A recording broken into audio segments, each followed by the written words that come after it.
Hello, this is Jonathan Lane, and I'm here at Casey Strings in Marion, Kansas, which is a suburb of Kansas City. And this is with Global Strings Alliance, and this is our live webinar presentation. And today we're going to be talking about rote teaching, the benefits of rote teaching, and then we're also going to talk about my experience in Paraguay. Most recently, a trip of music making and cultural experiences.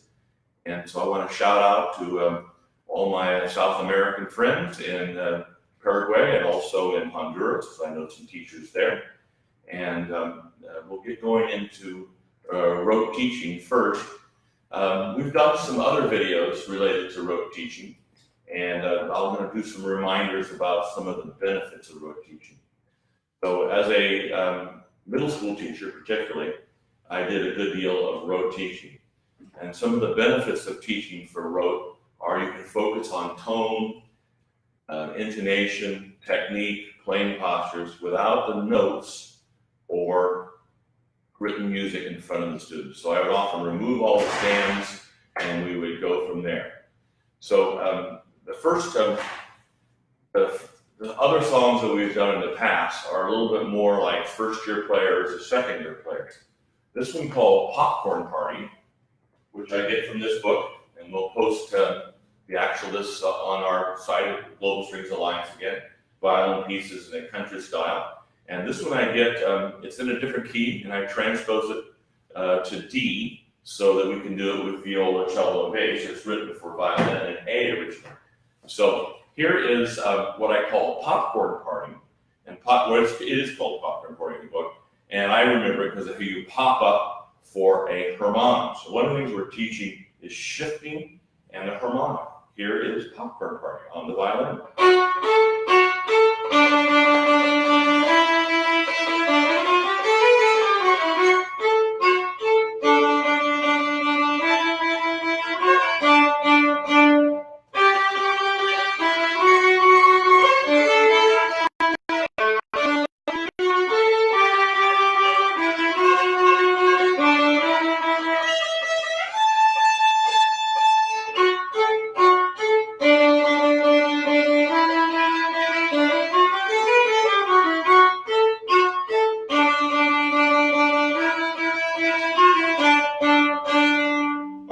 Review just a little bit of things that's involved. One of the things is the new thing that I will present with is the shifting and moving to the harmonic.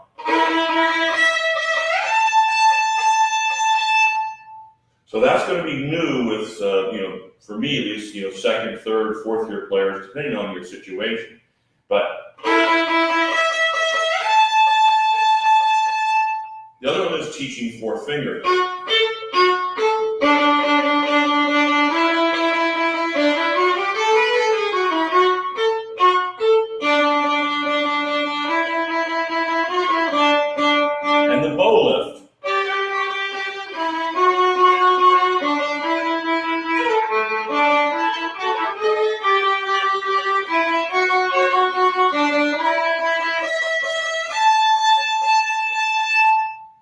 At that end of the harmonic, you can do it, if it's a solo thing, you can do it with retard. You can slow down and bring it back to the A section. So it's a song in A, B, A, and with the shifting and the harmonic. Now I'm going to move to the cello and demonstrate some of the teaching techniques and why, and how it works on other instruments.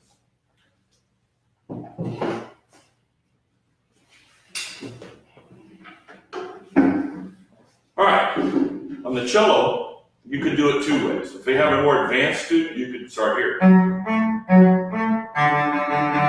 Starting in a second position. But the other is the benefits of practicing doing it in first position is the use of the open string. So they keep the finger here, they can be open.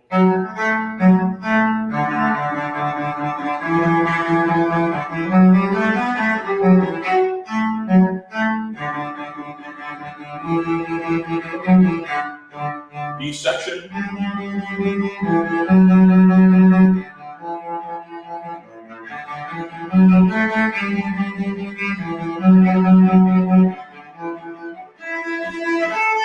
Harmonic.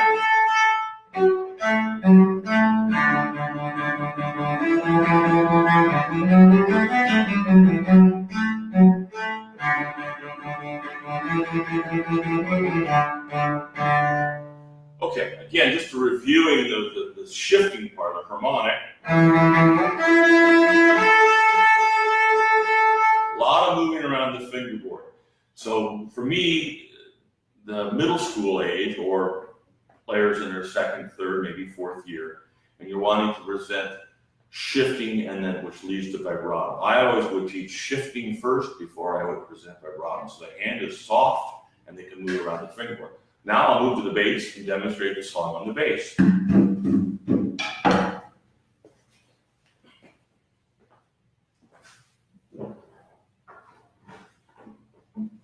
Okay, on the bass, I start here. So what you have here, as far as the left hand shape, you have 4 on the B string, 1 on the A string. So you can already deal with this idea of the hand shape of a chord.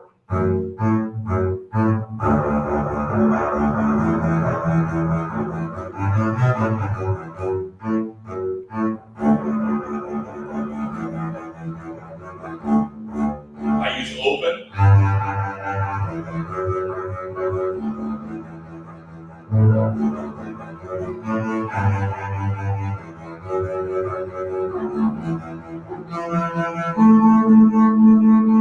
I'm showing right here. I don't go all the way up here. If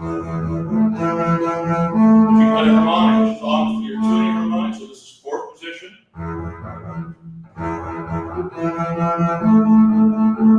Finish your song.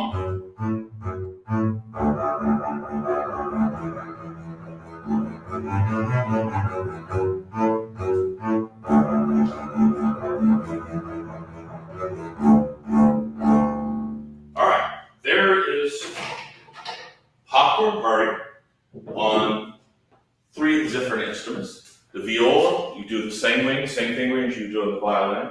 I strongly recommend rote teaching in your classroom or in private lessons. I do it in both situations, since sometimes with a newer or a younger student, I might do 30 minutes all from rote, so that I can guarantee or work on playing posture and tone without doing a bunch of notes. And sometimes I'll have particularly a private student, maybe it's already a pianist or violinist.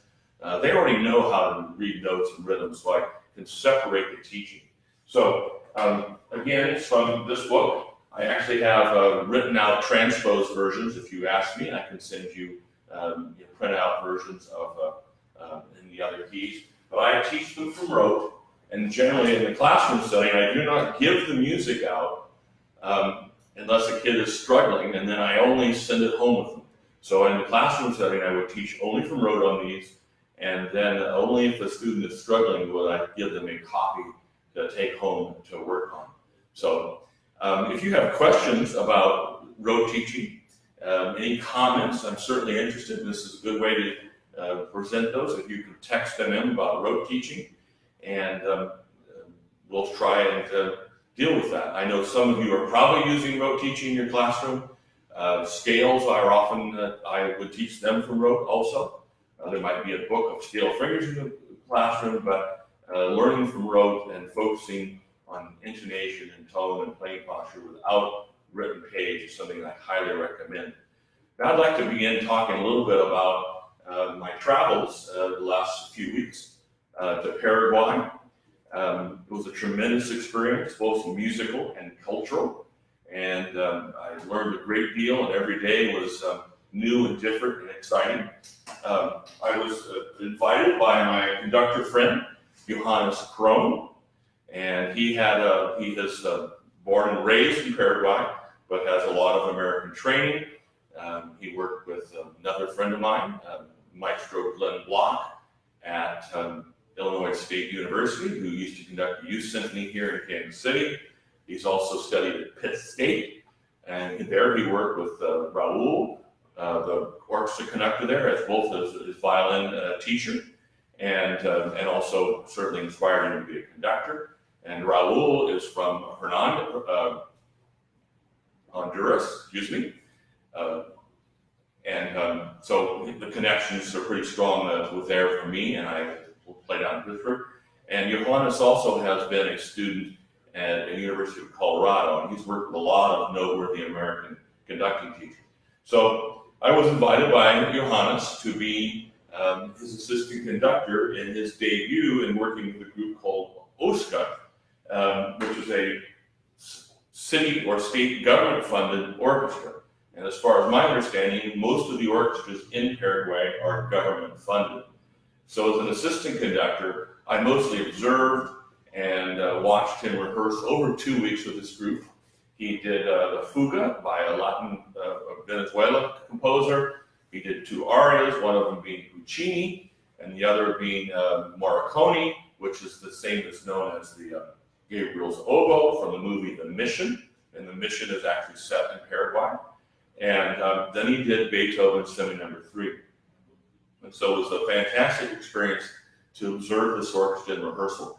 I had certainly seen many international orchestras perform, but I never had an opportunity to actually get to know players and observe the process in rehearsal. With that orchestra, I did some cello and bass sectionals and got to know Raquel, the second chair bass player, and worked with her, and a cello player and another bass player, and it was a great experience. Also, I got to know Marcelo, who is a violist and a private teacher in Paraguay, and shout out to Marcelo if he's watching now. And so I'll talk a little bit about the other things I've done. First off, I am wearing a Paraguayan tie. And behind me, I have some art from Paraguay, very unique colors. Here are the colors of Paraguay, and another one here. The pictures we'll have to post after the stream. Okay, we will be posting some pictures of my trip later, and so you can see some of the things that I did and some of the people I worked with. So I did a master class at the conservatory there in Asunción, and Virginia, who is the music coordinator or the CEO of the thing. I had a wonderful talk with her. She's an extremely knowledgeable musician and very high-level professional. And she set up a master class for me. That was the first event I did, and I had a translator because my Spanish is not so great.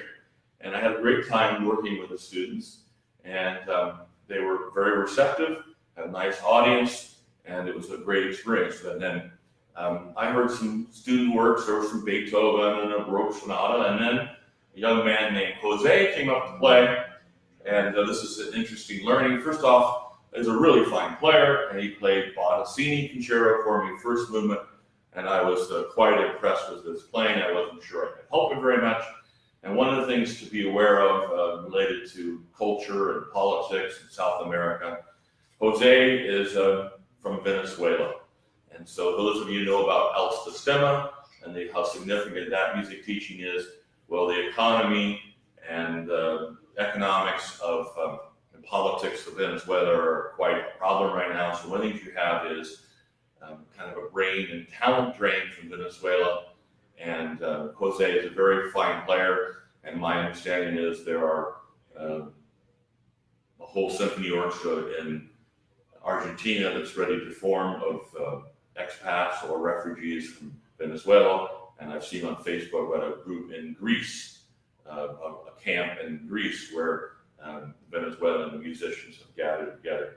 So shout out to Jose. He was a very, very fine player. And I tried to help him a little bit with his Bottesini, but he's far along in his way as a very fine player. I also had, sticking on the musical side of the trip, a great trip to Villarrica, which is kind of a rich village, and this is a smaller town, a couple hours away from where I was housed with Johannes and his apartment and his family.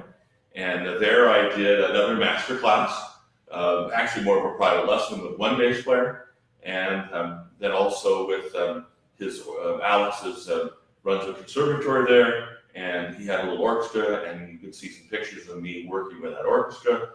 And that was a very enjoyable experience. The students were very receptive, and Alex was fantastic. He worked as my translator and had a very good experience with them.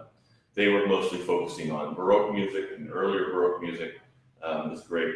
So one of the things I point out through both the bass master classes, and one of the things there's a need in Paraguay is for a luthier and string repairman.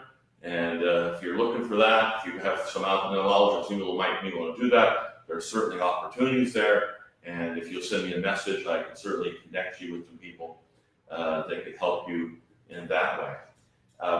So if you have questions about musical issues in my experience in Paraguay, please share them, and we'll hopefully I'll be able to get a chance to respond to them. The other things I'll talk about now is more some of the cultural experiences of being in Paraguay. The food was excellent. I mean, I'd read on the internet how the food would be good, and I was like totally surprised, or that how each meal was different, something different than I'd had before. Very few things were like completely familiar, but most everything was just fantastic. Anthony Bourdain has a show that he does on Paraguay, and I experienced some of those food things that he talked about. One of them was the Lido Bar, which we had meals there a number of times. I had empanadas from there, and it's a local downtown establishment. It's been there for a long time, and very near the concert hall, and where I rehearsed with Oscar, the professional orchestra, and the service there was great. The people were great, and it was just a good experience there. I just had a number of meals there. Another one that's in the Anthony Bourdain story is the river and the food along the river. So hopefully we'll post some pictures of my experience on the river, and the gutting of a giant 3-foot catfish was a fantastic experience. I had a family meal there on the river with Johannes and his family. There were probably 5 or 6 or 8 of us there. We had live music. I have some pictures of a folk harp player. They enjoyed playing for us, and it was a great experience. I'd never really seen a folk harp like that. He had his long nails to play that harp. So it was a duo of guitar and harp, and they sang and played for us. Just, again, a great experience. Some of the other things that, as an American, I had I have traveled to Europe, and I had been to Chile and Argentina before, but I had not had this kind of experience with family and music at this. So other things, the large family meal that goes on during the lunchtime. I did a number of those. The food was always excellent. Conversation was stimulating, whether I understood it at all. Wasn't always the same, but it was just, again, so much to learn and gain from that. The family meals were much talk and very enjoyable, and great memories from that. Let's see if there's other things I plan to talk about. There was another experience, the power of the internet and the use of social media. I also visited the other national university, and just there with Johannes and his girlfriend Yasmin, trying to get her signed up for classes at this other institution. Was an experience. A young man came up to talk to me and asked me if I was Maestro Jonathan Lane, and he had seen something Virginia had posted on social media, a video, and we probably talked bass shop for 15 minutes about rosin and the schools there where he's playing. So, there's again, a lot of exciting experience for me. I highly recommend international travel for everyone, and I certainly learned and gained a lot, and this connection with music worldwide. So one of the things we're trying to do through Global Strings Alliance is connect musicians on an international level. So if we have some of my South American friends or local friends, if you just text in and say hello, or if you have any questions, that would be great. But for the most part, this is what I have for today, and we'll wrap up shortly. If there's something I need to close with, I will. But I strongly recommend rote teaching in your classroom, and feel free to send messages or comments on any YouTube video, or make suggestions for other YouTube videos. Marcelo also expressed to me that I should do a video on the various orchestral bow strokes after he watched one of my video on the bow hole and on the basketball. And so your questions can stimulate new videos. I want to do one on a little bit on the cello and the difference in the bass and the left hand and bow hand position. They are different, even if you're using French bow. And sometimes I've noticed on some of my videos I play out of tune on the cello. And last night I practiced the cello, so I would not play out of tune today. It is a different left hand position, and I could tell stories about why I play out of tune on the cello sometimes. It's because I'm a bass player, I admit that, and the left hand setup is different. So thank you very much, and we're going to close out today. I hope that you've had a good time with this, and please send us messages. Thanks a lot.